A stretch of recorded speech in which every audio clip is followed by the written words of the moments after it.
Chhatrapati Shivaji Maharaj, Mahatma Jyotiba Phule, Rajarshi Shahu Maharaj, doctor Babasaheb Ambedkar, लोकशाहीर अण्णाभाऊ साठे, सर्व महापुरुष यांना विनम्र अभिवादन करून आज चिखला या ठिकाणी महाराष्ट्रामध्ये छत्रपती शिवाजी महाराज आमची अस्मिता आहे. हे शांत. आणि ही अस्मिता वाचवण्यासाठी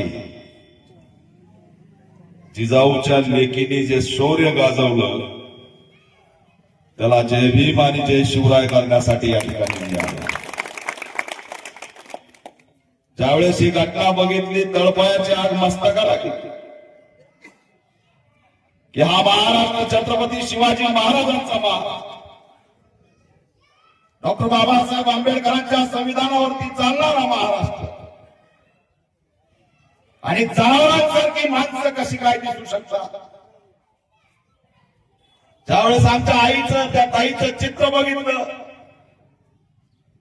ते अनेकांनी फेसबुक व्हॉट्सअपला व्हायरल केलं. पहिल्यांदा मला असं वाटलं की मी हे व्हायरल नाही केलं पाहिजे. अरे बहीण आहे आमची, त्या बहिणीचे ज्या प्रकारचा व्हिडिओ आला त्या बघून वेदना झाल्याशिवाय राहणार नाही. काय काय म्हणावं या महाराष्ट्रामध्ये कशा प्रकारे जनावरांसारख्या विचाराचे लोक असू शकतात. गुन्हा काय, आपल्या समाजाला न्याय मिळावा म्हणून लढणं त्यांना एका अचानक टार्गेट झालेलं नाही. पुतळा बसवला, हल्ला केला हे नाही. आम्ही ओळखतो कार्यकर्त्याचं संकट काय असतं. दीपक केदारवर सुद्धा हल्ले झाले. संजीवनी ताईला फक्त पुतळ्यापुरता हल्ला केलेला नाही तर ती जय शिवरायचा नारा बुलंद करते म्हणून तिच्यावरती हल्ला केलेला आहे. अनेक बोलणार दिसते, मनोदाना सोबत दिसत आहे.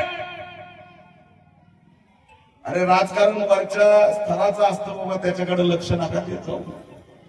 राजकारण गावात आलं की गाव हे संपल्याशिवाय राहत नाही.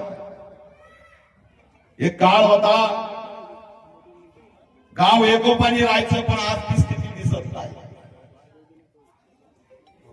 आज महापुरुष वाटून घ्यायला लागले. अरे छत्रपती शिवाजी महाराज या ठिकाणी एका जातीपुरते मर्यादित असू शकत नाही. त्यांना कशा प्रकारे या ठिकाणी कुणी विरोध करतो हाच मला प्रश्न या ठिकाणी पडला.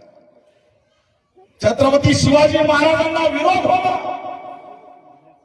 बरं जागा काही बापाची नाही, कुणाची जागा आहे? जागा सरकारी आहे. पुतळा लावलाय, चांगला दिसतोय. अंगणवाडीच्या समोर लावलाय. उद्या छत्रपती शिवाजी महाराजांच्या पुतळ्याकडे बघून लहान लहान लेकरं पुढे येतील आणि त्यांचं भविष्य करतील. हा पुतळा प्रेरणा आहे. आणि त्याला विरोध करण्यामागे जातीवाद याला कुणी नाकारू शकत नाही. कितीही म्हणलो तरी याच्यामध्ये जातीवादाचा वास आल्याशिवाय या ठिकाणी दिसत नाही अशी स्थिती आहे. आणि म्हणून मी बऱ्याच वेळेस पोलिसांना बोलवतोय, कुणी यायना, पीआय यायना, डीवायएसपी यायना, आम्हाला उत्तर द्या. तो आरोपी कुठे आहे? मुख्य आरोपी आतापर्यंत अटक का नाही? मुख्य आरोपीला त्या ठिकाणी आतापर्यंत अटक झालेली नाही. पोलीस यंत्रणा मुख्य आरोपीला पाठीशी घालण्याचं काम करते का? हा प्रश्न सुद्धा आम्ही या माध्यमातून विचारतोय. तो जो काही मुख्य आरोपी आहे त्याला सुद्धा अटक झाली पाहिजे, ही ऑल इंडिया पॅंथर सेनेची या ठिकाणी मागणी आहे. ताई, आम्हाला तुमच्याबद्दल खूप या ठिकाणी हळहळ व्यक्त करतोय की तुम्ही स्वतःच्या घरासाठी लढा दिला नाही. तुम्हाला काहीतरी मागणी स्वतःची योजना पाहिजे म्हणून लढा दिला नाही. तर तुम्ही त्या ठिकाणी माझ्या छत्रपती शिवाजी महाराजांचं स्मारक उभा राहिलं पाहिजे यासाठी लढायची आणि मरायची तयारी दाखवली, त्याबद्दल खऱ्या अर्थाने तुम्हाला सलाम करतो. ही जिजाऊची लेक आहे आणि बुलढाण्यामध्ये जर जिजाऊच्या लेकीवर अन्याय होत असेल तर हा भीम सैनिक शांत बसणार नाही. तिच्या केसाला जरी धक्का लागला तर या ठिकाणी समाज कंटकाला आम्ही सोडणार नाही. हा इशारा सुद्धा चिखल्यामधून मी या ठिकाणी देतोय. कदापि सहन केलं जाणार नाही. ही आमची बहीण आहे. बुलढाणा हा जिजाऊचा जन्मस्थळ आहे. सिंदखेडराजा बाजूला आहे आणि जिजाऊच्या लेकीवर हात टाकण्याची हिंमत होते, त्यांचे कपडे फाडण्याची हिंमत होते आणि हे सरकार मात्र काहीच करत नाही. हे सरकार जर कंगना राऊतला घरावर काही झालं तर कंगना राऊतला Z+ सुरक्षा देते का नाही? आणि प्राजक्ता माळीला एका मिनिटात मुख्यमंत्री भेटतात. आज 2 दिवस झाले मुख्यमंत्र्याचा आला का तुम्हाला फोन? साधं स्टेटमेंट नाही, कुणाचं ट्विट नाही. काय पाहिजे? मतासाठी बोलणार नाही. तुम्ही मतासाठी जगा, जातीसाठी जगा, मानवतेसाठी आम्ही पुढे येऊन या ठिकाणी छत्रपती शिवाजी महाराजांचं स्वराज्य आबादीत ठेवल्याशिवाय राहणार नाही.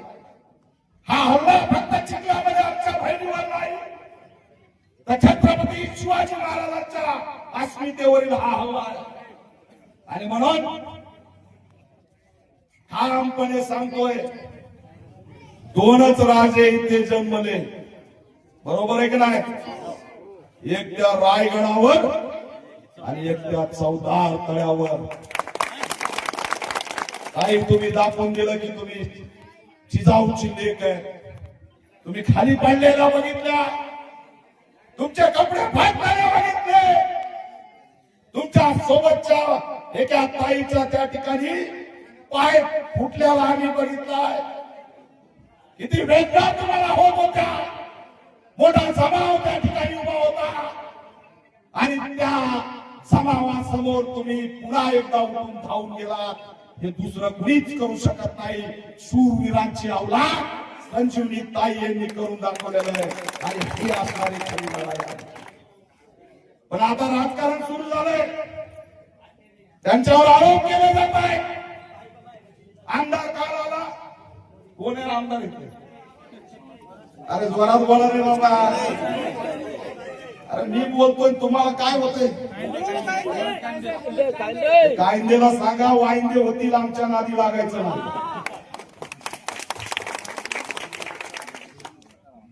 येऊ द्या, मंत्री नाही म्हणजे उशिराच येत असतो, निवडणुकीच्या आधी लवकर येत असतो, काही फरक पडत नाही सगळ्याला.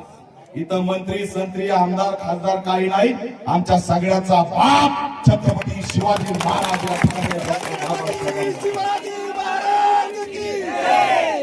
अटककारांना यायला पाहिजे, आरोपीला अटक केलं यायला पाहिजे. ते आमदार एकीकडे म्हणतात माझा समज नाही, तुम्ही चांगले असा, पण मला सांगा हा आरोपी फरार कस काय झाला? फरार कुणामुळे झाला? याला पळवून कोणी लावलं?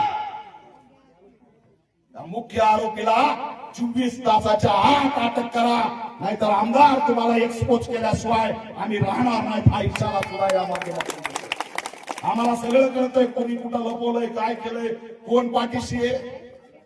आणि आता पुन्हा आमच्या ताईला टार्गेट होणार आहे. मी सांगतो तुम्हाला काय असते ते. तुम्ही जर एकत्र राहिले नाही, एकजुटीने ताईच्या मागे राहिले नाही तर ताई एकटी पडून, एवढं लक्षात ठेवा. आम्ही तिला एकटी पडू देणार नाही. आम्ही लय सगळ्याला नीट करून आलो. तुम्हाला माहितीये सरपंच संतोष देशमुखचं प्रकरण नीट करून आलोय. कोणी कुत्रे आमच्या पुढे काहीच करत नाही. त्याच्यामुळं दादागिरीची भाषा कुणीच करायची नाही. हा जातीचा लढा नाही, समाजकंटकाच्या विरोधातला लढा आहे. आम्ही त्यांना समाजकंटक म्हणतो, त्या जातीचा सुद्धा उल्लेख करत नाही. जातीवाद असता तर गोपीनाथ मुंडे एवढ्या वेळेस खासदार झालेच नसते.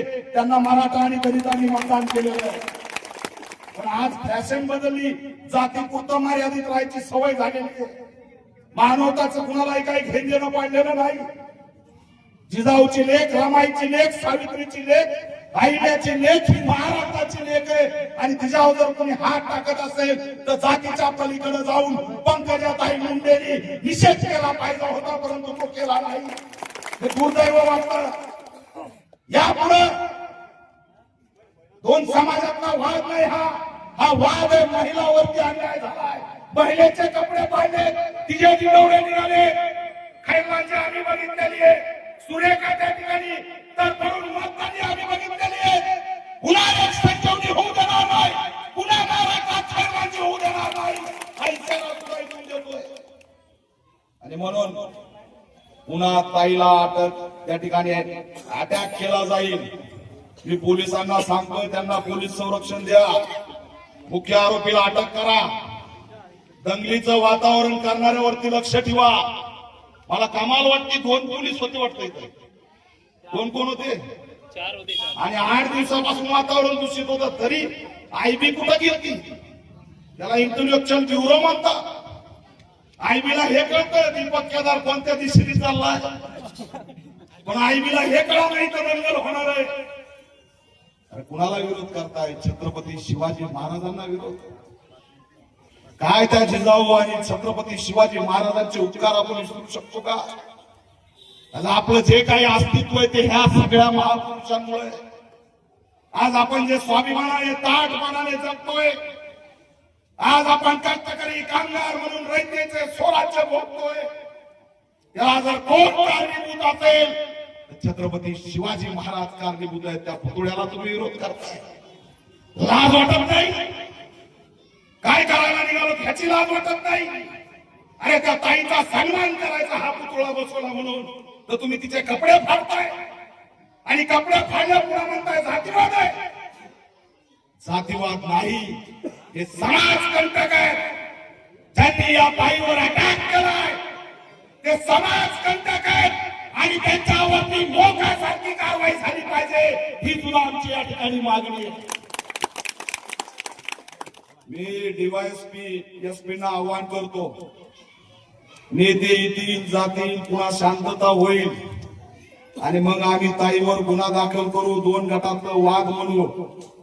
तुम्ही जर संजीवनी ताईवर गुन्हा दाखल केला एसपी, तर बुलढाण्यामध्ये निळ आणि फगो वादळ काय असतं ते तापून दिल्याशिवाय राहणार नाही. तुमच्या पोलीस स्टेशनवर कोणता जमाव यायला लागलाय, काय नाटकं सुरू आहेत हे सगळे आम्हाला कळते. तिला जर एकटा पाडण्याचा प्रयत्न केला तर महाराष्ट्रामध्ये याद राखा, याचे परिणाम झाल्याशिवाय राहणार नाहीत. हा त्यांचा विचार आहे. तुम्ही त्यांना एकटं पाडू नका. माझ्या बहिणीच्या अंगावरचे कपडे ह्यांनी फाडले. तिकडे छत्रपती शिवाजी महाराजांनी आया बहिणींच्या रक्षणासाठी अनेकांचे हातपाय तलवारीने वेगळे केले. तलवारीचा राज नसला म्हणून तुम्ही आमचे हल्ले करू नका. तलवारीपेक्षा भारत शस्त्र आहे आणि त्याचं नाव आहे डॉक्टर बाबासाहेब आंबेडकरांचं संविधान. ते तुम्हाला सोडणार नाही. हे कायद्याचं राज्य आहे. इथं दादागिरी चालणार नाही. म्हणजे कुणाची दादागिरी असो ती खपून घेतली जाणार नाही.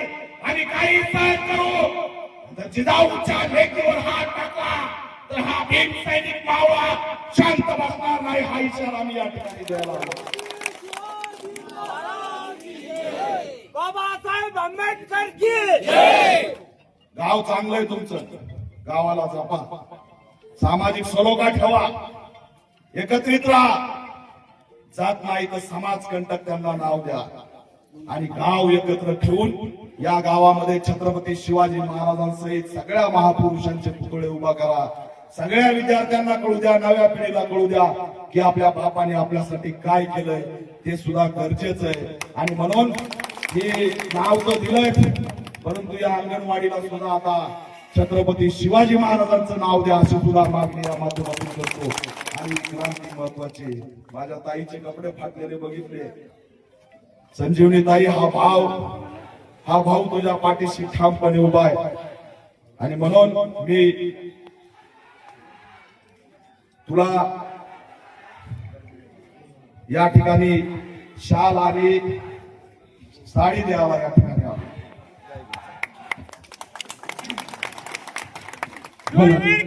या ठिकाणी ऑल इंडिया महिला सेनेचे राष्ट्रीय अध्यक्ष सन्माननीय दीपक भाई आपल्या या रंगआगीचा या ठिकाणी सन्मान करत होते.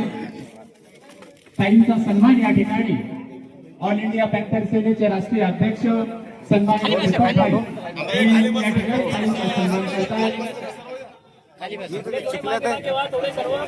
हॅलो, सर्वांना विनंती आहे की कृपया आपण पेंडॉल मध्ये बसून घ्यायचं आहे. या ठिकाणी ताईचा सन्मान ऑल इंडिया पॅन्थर सेनेचे राष्ट्रीय अध्यक्ष सन्माननीय दीपक भाई